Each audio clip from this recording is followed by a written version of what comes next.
इस बीच जरा सीधे आपको लेकर चलेंगे अपनी सहयोगी शिरीन के पास और जरा जानते हैं कि आखिरकार किन मुद्दों पर ये इस बार का जो आम चुनाव है वो लड़ा जाने वाला है। सत्ता पक्ष और विपक्ष कौन कौन से मुद्दों को लेकर चुनाव मैदान में उतरने की तैयारी, ये देखिए।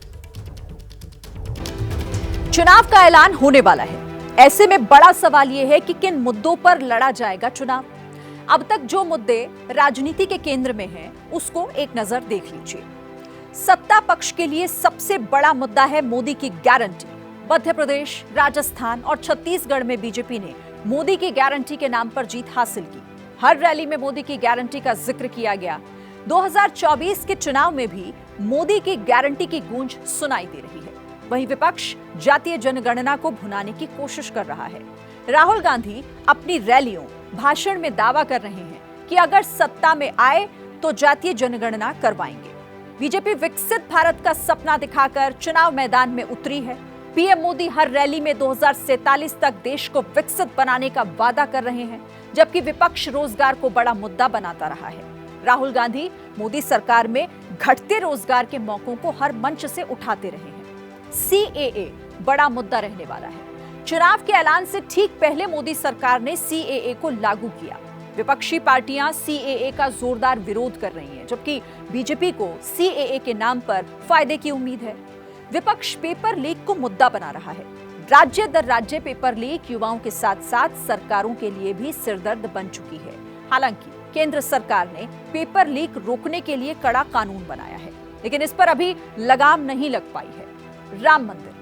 राम मंदिर के निर्माण से बीजेपी का सबसे बड़ा वादा पूरा हुआ है। राम मंदिर के नाम पर ही बीजेपी ने बड़ी दूरी तय की है। इस चुनाव में बीजेपी राम मंदिर का क्रेडिट लेने में कोई कसर नहीं छोड़ेगी। वहीं विपक्ष महंगाई के मुद्दे पर सरकार को घेरने की कोशिश कर रहा है। पेट्रोल, डीजल, गैस से लेकर रोजमर्रा की चीजों के दाम जो पिछले 10 सालों में बढ़े हैं, विपक्ष उस पर जनता का ध्यान आकर्षित करना चाह रहा है। अनुच्छेद 370 हटाकर बीजेपी ने एक और वादा पूरा किया। बीजेपी 370 हटाकर 370 सीटों पर जीत का दावा कर रही है। पीएम मोदी ने हर बूथ पर 370 वोट बढ़ाकर 370 सीट जीतने का लक्ष्य कार्यकर्ताओं को दिया है। वहीं राहुल गांधी ओपीएस यानी ओल्ड पेंशन स्कीम लागू करने का वादा कर रहे हैं। सरकारी कर्मचारियों को लुभाने के लिए राहुल गांधी अपनी रैलियों में इसका जिक्र करते रहे हैं।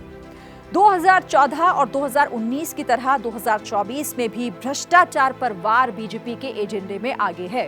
बीजेपी ईडी और दूसरी एजेंसीज की कार्रवाई को भ्रष्टाचार पर चोट बताकर विपक्ष को कटघरे में खड़ा कर रही है। वहीं सेना में लागू हुए अग्निवीर योजना को बंद करने का वादा राहुल गांधी कर रहे हैं। परिवारवाद, पीएम मोदी के परिवार को लेकर लालू प्रसाद यादव के हमले के बाद बीजेपी ने मोदी का परिवार अभियान चलाया है। बीजेपी 140 करोड़ भारतीयों को मोदी का परिवार बता रही है। 2019 में मैं हूं चौकीदार की तर्ज पर इस बार मोदी का परिवार असरदार साबित होगा या नहीं, ये तो नतीजों से ही पता चलेगा।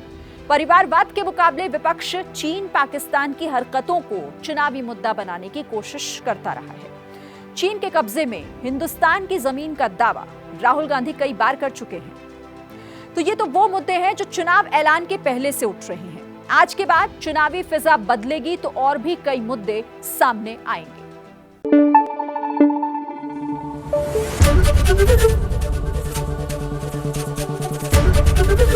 एबीपी न्यूज आपको रखे आगे।